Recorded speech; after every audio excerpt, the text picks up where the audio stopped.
Presidente, come il mondo dell'impresa guarda a questo appuntamento, a questa tappa di Benedetto XVI a Nord-Est? Credo sia un momento molto importante,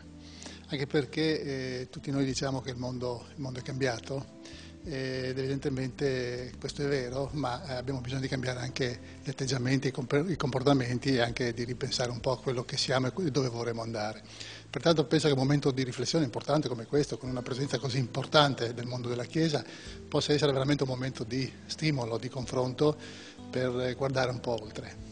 Quali sono le parole che dal suo punto di vista sono attese in Friuli Venezia Giulia in questo momento di incontro con questa realtà? Ma io credo che abbiamo bisogno di rispolverare, riscoprire i veri valori della cristianità, ma anche dell'essere uomo. E in questo senso abbiamo bisogno di sentire delle voci vicine, delle voci importanti, delle voci forti, che ci diano anche un po' di conforto per quello che noi, anche come imprenditori, facciamo ogni giorno.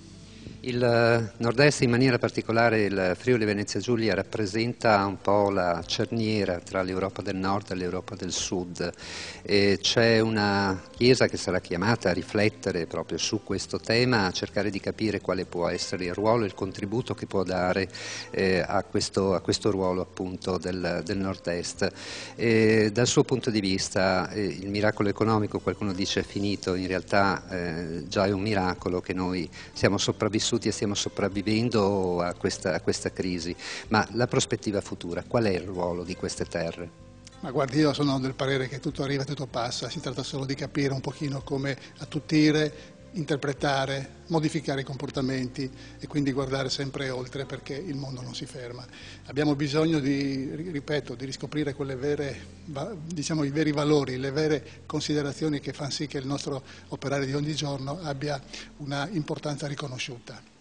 Il Nord-Est pullula di imprese, di imprenditori e questo è un vero valore aggiunto e credo che sarà opportuno cercare di ripensare i modelli perché di fronte a un mondo sempre più complesso, in effetti noi vediamo quante situazioni delicate ci sono in giro per il mondo e proprio di fronte a questo abbiamo bisogno di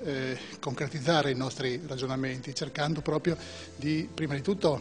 di sentirsi uomini uniti perché altrimenti credo che le cose si complicheranno e poi anche avere un dialogo nella operatività di tutti i giorni e nella messa a sistema proprio delle categorie economiche, delle imprese e del mondo istituzionale. Siamo tutti insieme sotto alcuni argomenti, non abbiamo dei nemici, oppure tutti insieme abbiamo un nemico che è questa crisi. Questa è una regione confinaria in maniera particolare con i paesi dell'Est, molto si è parlato in passato proprio del ruolo che possono avere queste terre anche dal punto di vista del dialogo culturale, non soltanto imprenditoriale con i paesi dell'Est. In realtà la sensazione è che sia ancora questa terra più luogo di transito che luogo di permanenza o luogo che abbia la capacità anche propositiva ecco, di guardare e di contribuire alla crescita di quest'area d'Europa. Ma sì, io credo che quest'area continui ad essere importante, io credo che ci sia veramente bisogno di mettere insieme le nostre forze, perché di forze ne abbiamo tante, il modello non è, diciamo, sorpassato, è un modello che ha funzionato e che può continuare a funzionare, l'importante è ritararlo adeguandolo a dei tempi che si sono modificati e soprattutto sono stati resi più complessi. Ecco, però abbiamo bisogno di ritarare e di guardare comunque oltre. Ritengo che la nostra regione possa ancora mantenere un ruolo molto forte nel contesto del Nord-Est e non solo del Nord-Est ma anche dell'area balcanica. Quindi io credo che siamo veramente al centro dell'Europa, sta in noi, sta negli uomini imprenditori, sta negli uomini politici, negli uomini istituzione, cercare di trovare le giuste soluzioni o comunque le giuste progettualità per guardare sempre oltre. Aquileia rappresenta un simbolo molto importante non soltanto per il mondo cristiano, perché Aquileia era la seconda capitale dell'impero romano, poi straordinariamente è accaduto ciò che è accaduto e oggi lo ritroviamo un piccolo borgo ecco, in questa grande costellazione. Da Aquileia sono partite e si sono diramate le strade della cultura e le strade della fede. Ecco, lei dal suo punto di vista qual è l'eredità che vede che ha lasciato il mondo cristiano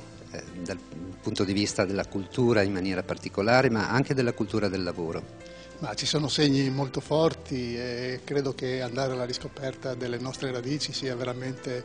un elemento di responsabilità, perché se non guardiamo da dove siamo nati, da dove proveniamo, evidentemente abbiamo difficoltà anche a interpretare il futuro. Io credo che in questa terra la cristianità abbia avuto un suo peso e i portatori di valori positivi sono ovunque, e credo che ci sia veramente un tessuto sano che può dimostrare ancora una volta che possiamo fare grandi cose.